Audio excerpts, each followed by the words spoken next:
Om Namah Shivaya. Hi friends, how are you? In this video we are going to learn about oxygen hemoglobin dissociation curve. Oxygen hemoglobin equilibrium curve dissociation or association curve explains the relationship between the partial pressure of oxygen in blood with oxygen saturation of hemoglobin. Oxyhemoglobin equilibrium curve is an S-shaped curve over the range of partial pressure from 0 to 100 mmHg. Oxyhemoglobin equilibrium curve or dissociation or association curve explains the relationship between the partial pressure of oxygen in blood with oxygen saturation hemoglobin. Oxyhemoglobin equilibrium curve is an S-shaped curve over the range of partial pressure of oxygen from 0 to 100 mmHg. The sigmoid shape of the curve results from the oxyhemoglobin. The sigmoid shape of the curve results from hemoglobin affinity for oxygen at various partial pressure of oxygen levels. As partial pressure of oxygen rises, the hemoglobin saturation progressively increases.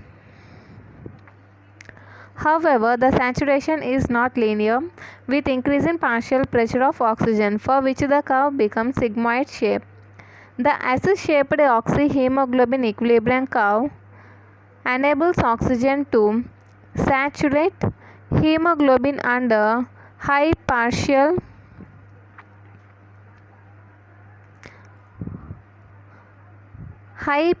pressures in the lung and to give up large amounts of oxygen with small changes in partial pressure of oxygen at the tissue level. The curve is divided into two major phases, the steep phase and plateau phase. Okay. The sigmoid shape of the curve results from hemoglobin affinity for oxygen at various partial pressure of oxygen levels. As partial pressure of oxygen level rises, the hemoglobin saturation progressively increases. However, the saturation is not linear, with increase in partial pressure of oxygen, for which the curve becomes sigmoid. Thus, S-shaped oxyhemoglobin curve enables oxygen to saturate hemoglobin under high partial pressure in the lung and to give up large amount of oxygen with small change in partial pressure at the tissue level.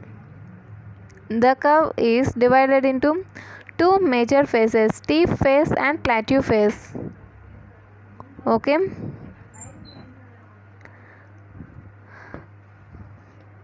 This is the oxyhemoglobin dissociation curve. It is a sigmoid curve. Okay. With increase in partial pressure of oxygen,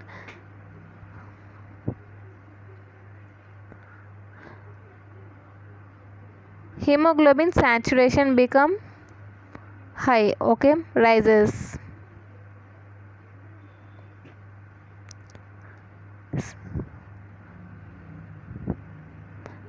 Steep phase. Okay. The curve has a steep slope between the partial pressure of oxygen of 10 and 60 mmHg. During this phase of the curve, combination of oxygen with hemoglobin increases very rapidly as the partial pressure of oxygen increases from 10 to 60 mmHg. Oxygen saturation of hemoglobin is about 90% at partial pressure of oxygen at 60 mmHg. Significance of steep phase. In the steep phase, oxygen saturation of hemoglobin is very high.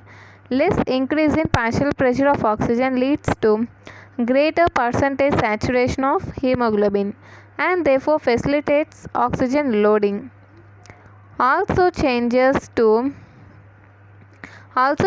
in steep portion of the curve in reverse direction, that is from 60 to 10 mmHg causes unloading of oxygen in the tissues.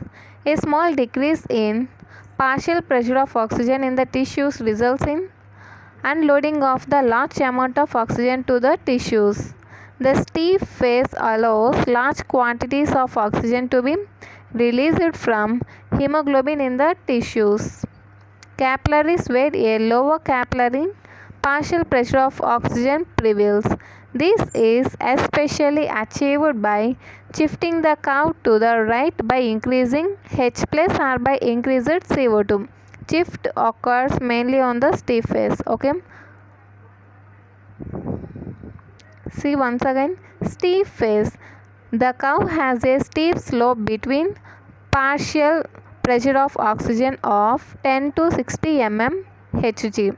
Steep slope between partial pressure of oxygen of 10 and 60 mm Hg. See.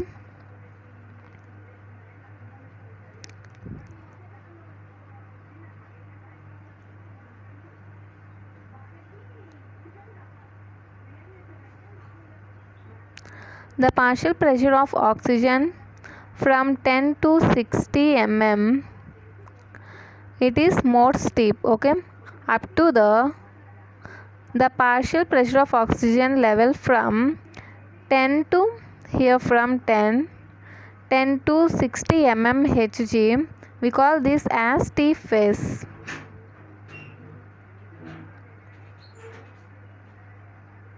The curve has the steep slope between partial pressure of oxygen of 10 and 60 mm Hg.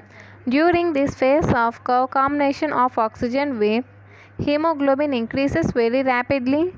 As the partial pressure of oxygen increases from 10 to 60 mm Hg, oxygen saturation of hemoglobin is about 90% at partial pressure of oxygen 60 mm Hg. Significance of steep phase. In the steep phase, oxygen saturation of hemoglobin is very high. Less increase in partial pressure leads to greater percentage saturation of hemoglobin and therefore facilitates oxygen loading. Also, change in steep portion of the curve in reverse direction, that is from 60 to 10 mm Hg, causes unloading of oxygen in the tissues. A small decrease in partial pressure in tissue results in unloading of large amount of oxygen to the tissues. That steep phase allows large quantity of oxygen to be released from hemoglobin in the tissue capillaries where a lower capillary partial pressure of oxygen prevails. This is especially achieved by shifting the curve to right by increasing H plus or by increasing CO2. Okay. Next, plateau phase. The curve begins to plateau at partial pressure around 60 mm Hg and flattens at partial pressure of 70 mm Hg.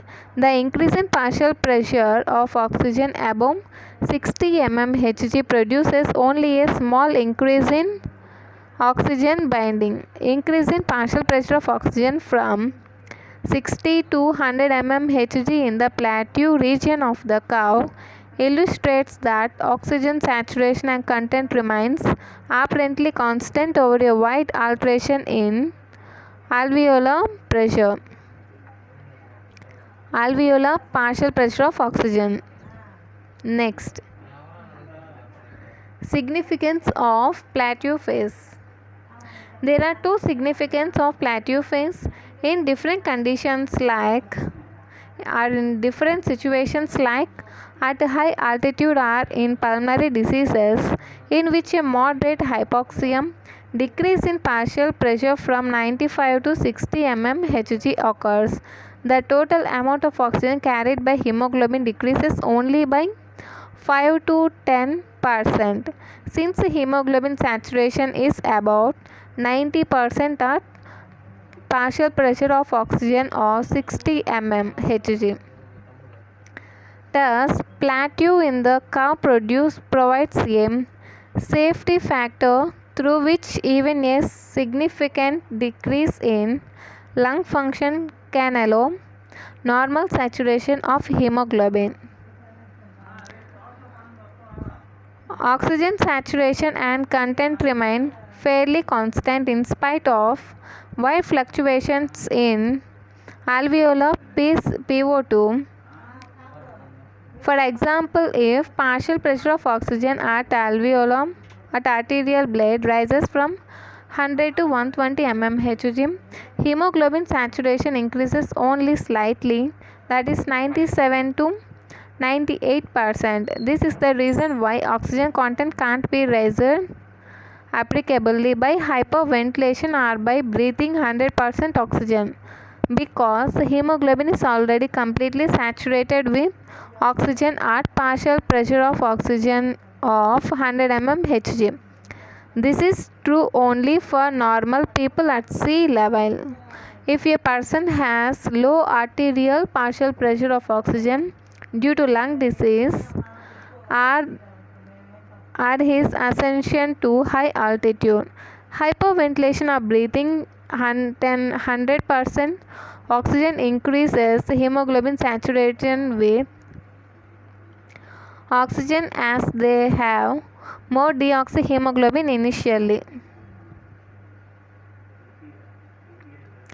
If you see this curve from 60 mmHg of partial pressure of oxygen to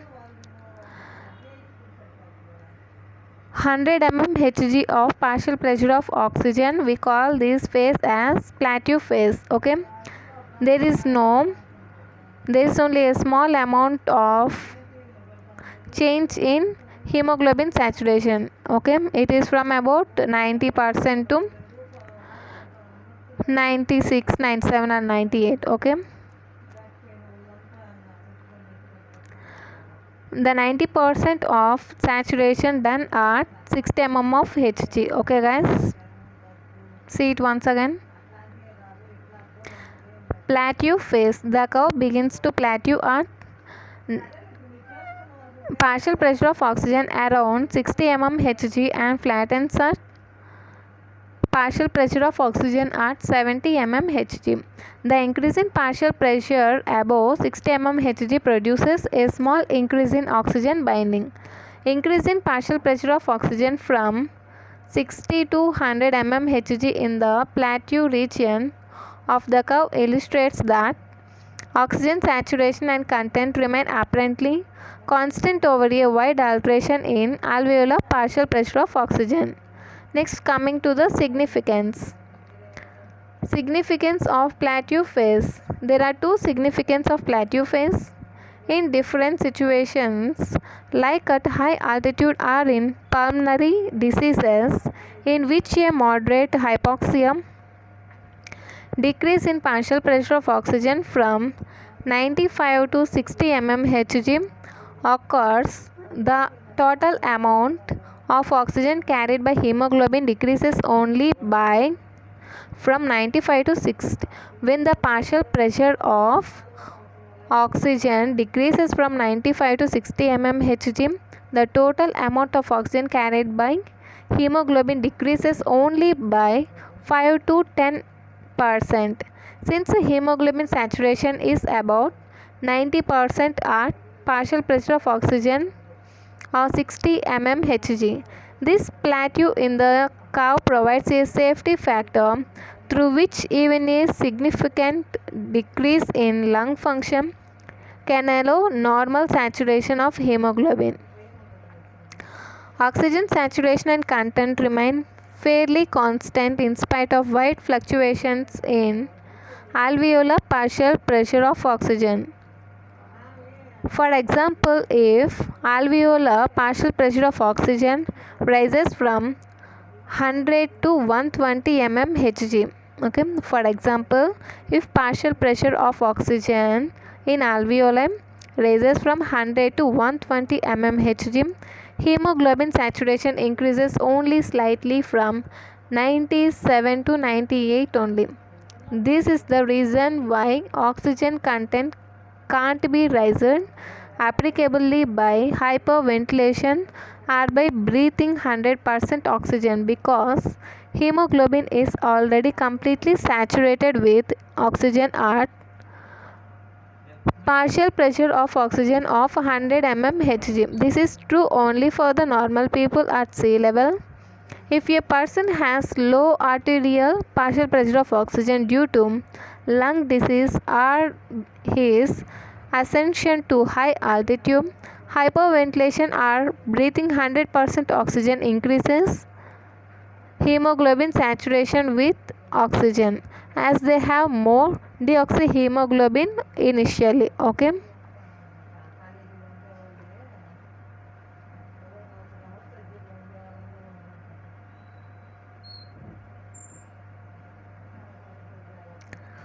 See, what is P50? Okay. P50 is the level of partial pressure of oxygen at which 50% of hemoglobin is saturated with oxygen. The P50 assesses the binding affinity of hemoglobin for oxygen. In adults at sea level, the normal P50 occurs at a partial pressure of oxygen of 27 mmHg. Alteration in the P50 value has a greater impact on the steep face of the curve. If P50 is high, it signifies the decrease in affinity of. If P50 is high, that means a high pressure that is greater than 27 mmHg. Okay. If P50 is high, it signifies the decrease in affinity of hemoglobin for oxygen, which is seen in right shift of the oxyhemoglobin equilibrium curve. Okay. Conversely, if P50 is low, it signifies shift of the curve to the left, in which affinity of hemoglobin for oxygen is more.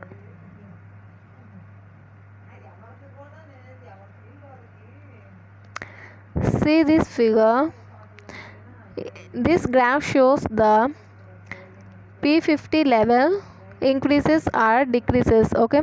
If you see this is the normal oxyhemoglobin dissociation curve. This is the normal. Okay, about P50. Okay, normal P50 curve.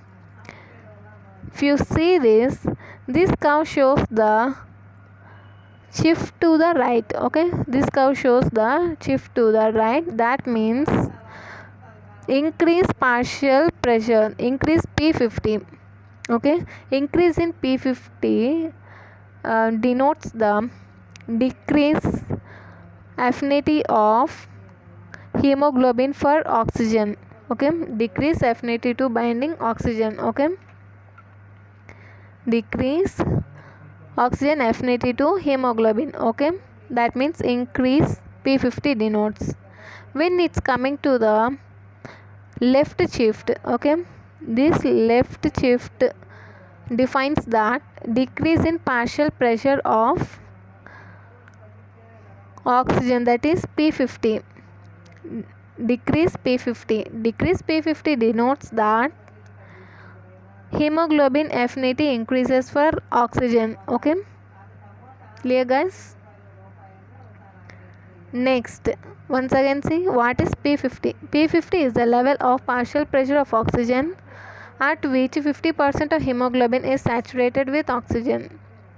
P50 assesses the binding affinity of hemoglobin for oxygen. In adults at sea level, the normal P50 occurs at a partial pressure of oxygen of 27 mmHg. See, if you see here, this is the P50. Okay, at partial pressure of oxygen at 27 mmHg. Okay, at 27 mmHg, partial pressure of oxygen for hemoglobin reaches. Okay, at 27 mmHg of oxygen, hemoglobin saturation becomes 50.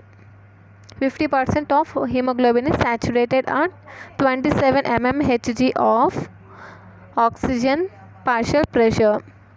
Alteration in the P50 value has the greater impact on the steep phase of the curve. If the P50 is high, it signifies the decrease in affinity of hemoglobin for oxygen, which is seen in right shift of the oxyhemoglobin equilibrium curve. Conversely, if P50 is low, it signifies shift of the curve to the left, in which affinity of hemoglobin for oxygen is more. Okay, if you like this video, like, share and subscribe. Thank you.